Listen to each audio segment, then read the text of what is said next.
Good day and welcome, my name is Fondas and we are playing Europa Universalis 4 as the United States of Belgium. We've come out of a great war with Denmark over Burgundy, so we've got that covered. And this episode we're going to be looking at a couple of things, and I'm also going to do some explaining about the game itself, since we haven't done that yet this series. So what is this game? This game is a game where you control a nation, in our case the United States of Belgium.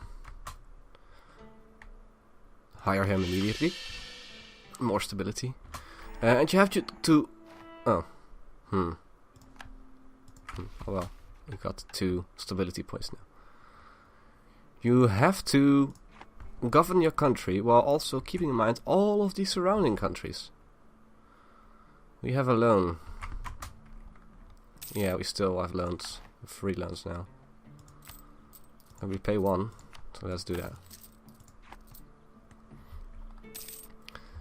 And it will be it's placed between 1444 and 1844. So there's 400 years of history to cover and 400 years of technology to discover. And we will eventually dip into the colonial game. As you can see here, I can zoom out and you can see the entire world. Not yet, because it's all obscured. We don't know about the rest of the world yet. But after a while you will see the entire world as the age of trade will come in.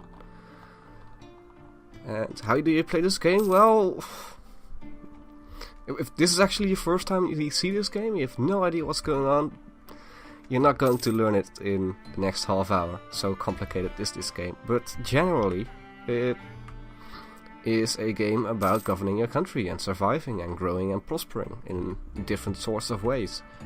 So how are we currently going on against it? We got a claim on Utrecht.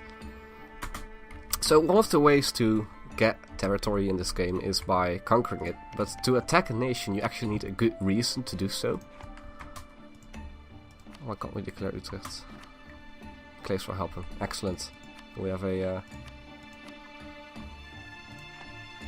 claim on claims. We don't. So we haven't had a legal reason to gain claims, but we do have a legal reason to attack Utrecht because for some reason we've decided that it should actually be part of us. Fabricated some documents that says that the country is supposed to be under our rule. So let's make it so. After we've positioned our armies. So we need to fight Kleefs and Utrecht, and we need to make sure that they don't combine and make a bigger army than we have. So first of all we're going to recruit some more troops. We now have a claim on Kleefs as well, which is excellent. Now, taking territory, especially taking territory from the HRE, is going to upset some people. We need to stay in good relations with our neighbors, so they don't form giant coalitions against us. Which is a thing you don't want happening.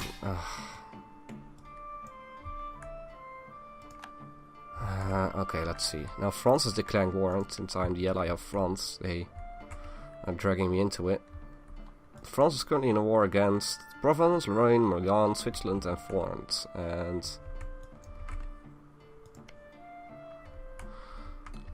he's receiving help from Aragon, Navarra and Naples. I will accept this war so we don't lose our alliance with France. However, this does mean that Lorraine might enter our territory. Yeah, there we go. But look, we have vassals to deal with that. We are going to be focusing on taking Utrecht. So Holland has now also fabricated some reasons to attack us. They're all bollocks, of course, but let's see. No, we don't need a cardinal. I'm not interested in the papacy game. So there's the Pope, the leader of the Catholics. And he's doing stuff. You can get some bonuses from him if you decide to invest in it. We'll choose not to decide to invest in it since we are focusing on other things. So let's get that. Let's declare war. We can't since we have no diplomat available. Let's declare war on Utrecht. Don't need to call France in. We can take these people. If who is Kleef's allied? Aachen, Utrecht, Friesland. Okay, so we're not going to co-belligerent.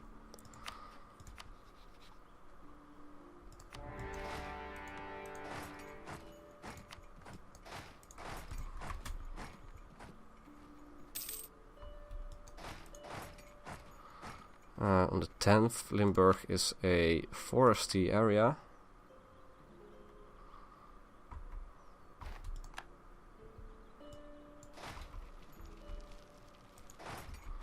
Let's help. Oh, we don't actually need to help. Alright, let's besiege Kleefs then. We have enough people to do that. Cool. Don't have enough people to besiege this. Alright. Form up, split in half. That's not half. That's half.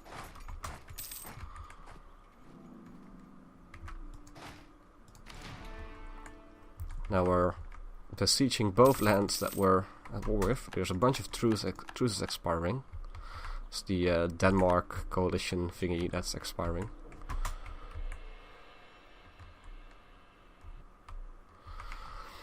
So the reason there's another war going on, the reason that we're not really doing anything about it is, well, because it's France. He will automatically win the war. My vessels will already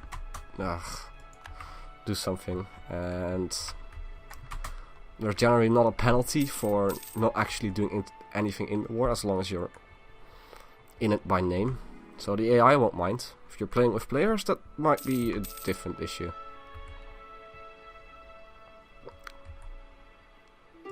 Won the Siege of Kleef.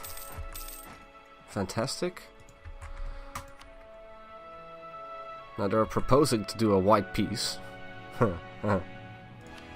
Or for a bit of money. No, we're not going to be bought off by a bit of money.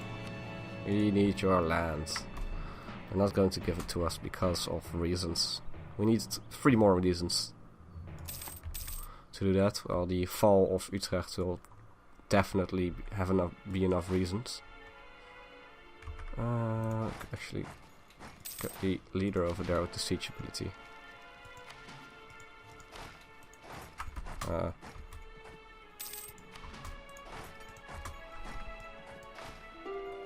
So this should be enough. We're going to ignore all requests from Kleefs. We're going to have you continue. We don't need stability. We do need money, so let's do that. Use some more technology. Sure. It's national decision available. National tax modifier, missionary strength, Catholicism gain 1 reform desire. So what this will do is we will get more money and our missionaries will be better at their converting work, even though we have nothing to convert right now. But Catholicism gains reform desire. So what this does, we not really care about that. What this does, here you see a number, the reform desire.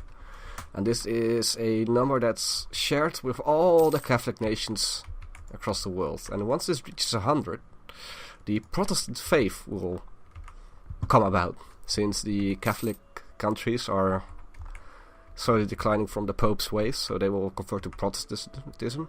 And then after that, the Reformism will sprout as a counter to the Protestants.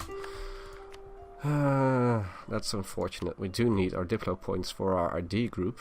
So these are our horrible leaders. Don't want spy offense. Go away, Kleefs. Let's repay a loan.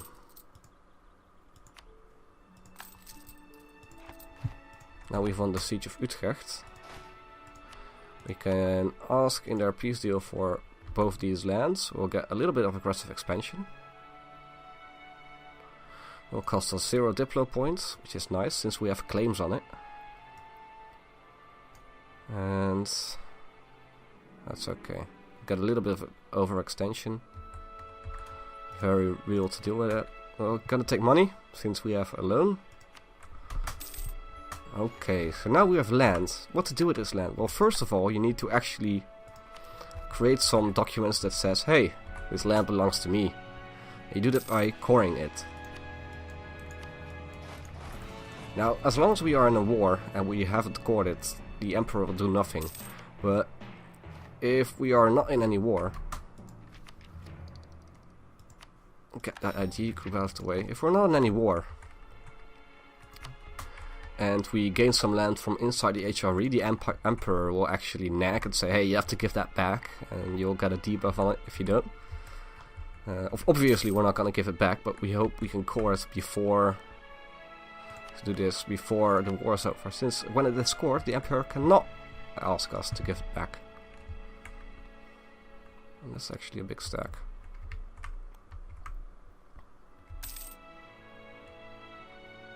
And there's rebel factions already popping up. Aww. Need another royal marriage is France.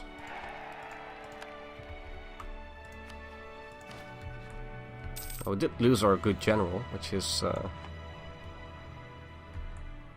bit of a slight. We can attack Cogs. We'll be breaking a truce, which we won't do. But these numbers look good. Papal State will join and Portugal will, but if we can get France to hop in on this one, we can get Cogs. And it is a French core though. France has a claim on this province. They have a core on this province.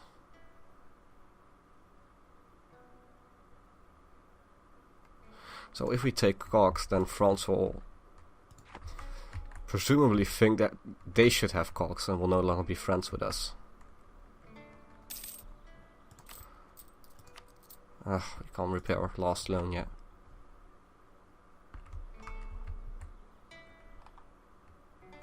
Again, I don't really necessarily care about this war, since France is winning on its own. We don't have cores on these. Do we? No. So even if we take this, it won't matter. France won't give it to us. Our mission is to have armies as of at least 75% of the force limit. And we'll get reward for it. So these missions are really just a cool way of getting some extra bonuses. 75% of 33. So that will be 15 plus 7/8 is about 23, 24.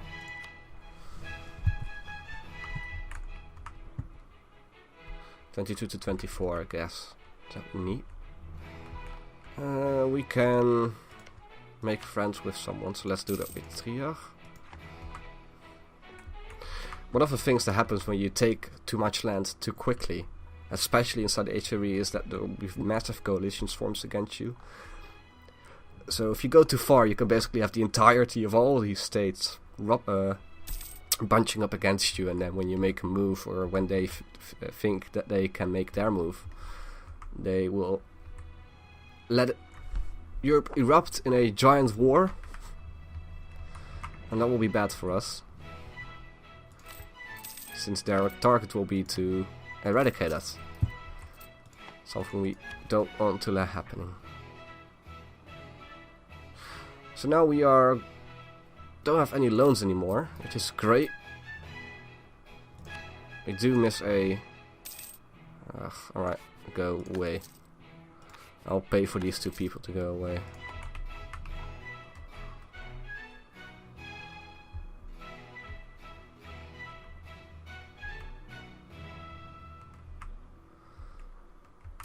Burgundy has left this siege and has resumed their siege here on Bern, which is not a bad move since it's the capital of Switzerland.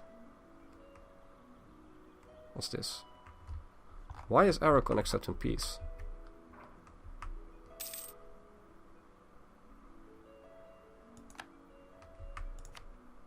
That's interesting.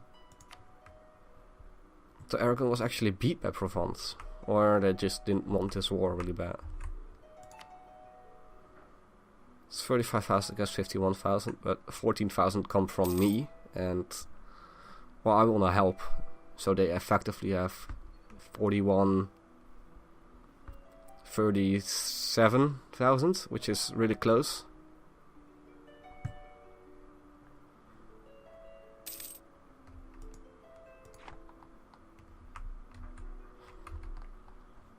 Can we start scoring something? Yes, we can.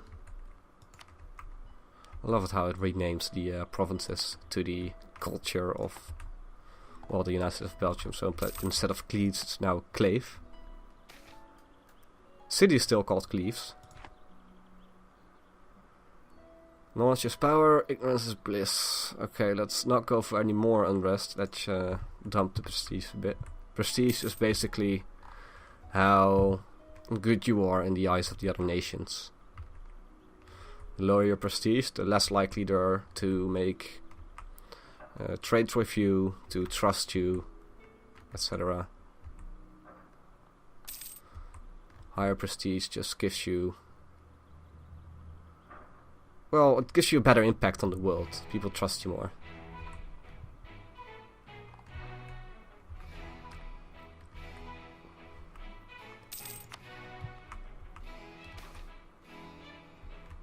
Ugh.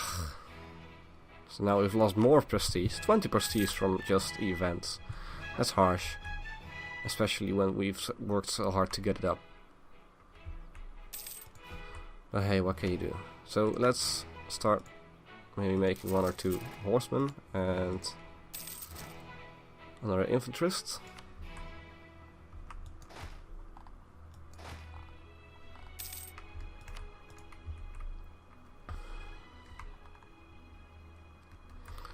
Horsemen are more expensive and do basically the same amount of damage as infantry, but they are good at the flanks. So, like 2 or 4 horsemen in an army, especially this early in the game, could help you a bit, but you have to keep in mind that it's expensive. You can see this one costs 0.21 ducats per month, this one costs 0.53 ducats per month. So, for 1 horseman you can have 2.5 infantrymen.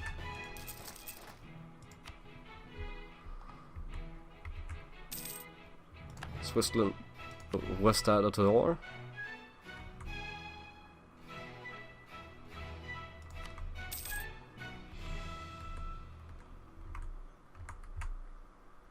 Oh, whoa, whoa, whoa.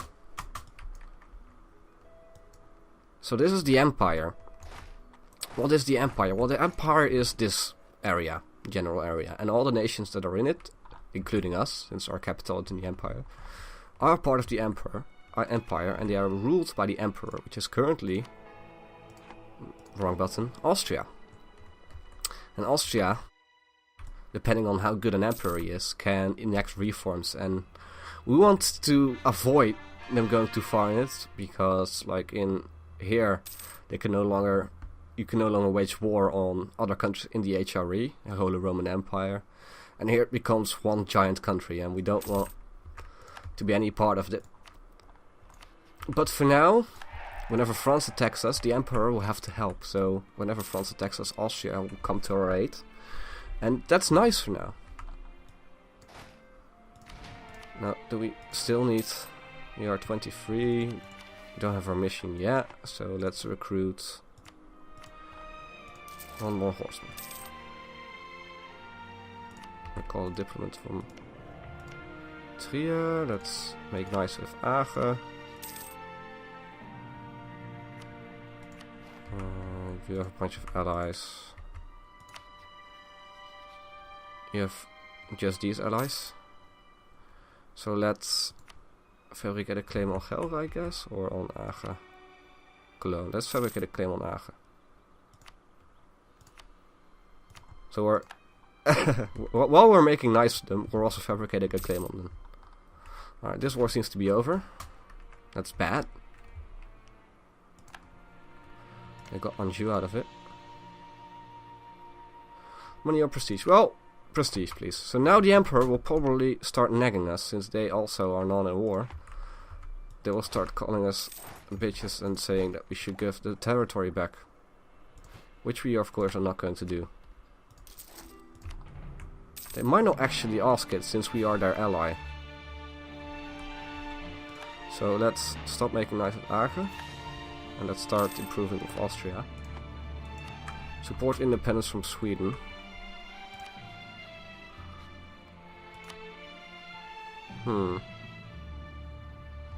Why are we no longer allied with France?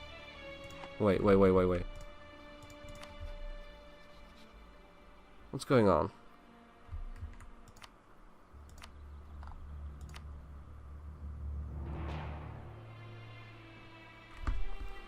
What?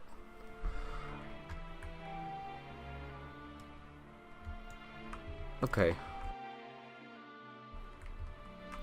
Yes. Let's support you.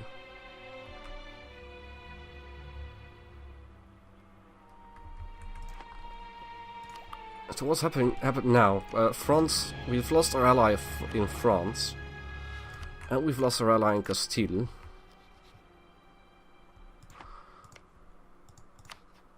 So, can we get an alliance with Poland? No, because they have allied to their rival, Denmark. We need allies, so we need them fast. Brandenburg do an alliance. Why not? We cannot ask Brandenburg for this, as we need to have a positive opinion on it. Currently at... Okay. So, what we can do about that is ask for military access. And there's not much else that we can do. Or we could do a royal marriage. Can we do that? 7th of September.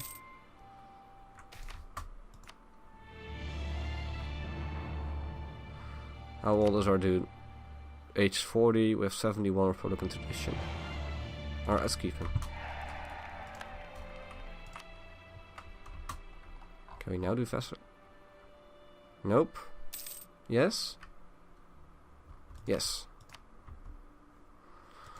Alright. So now we're an ally in Brandenburg. Which brings us up to 4. Okay. So, this will be the end of the episode. I hope you enjoyed it. Please like and subscribe, and I will see you all next time. Goodbye.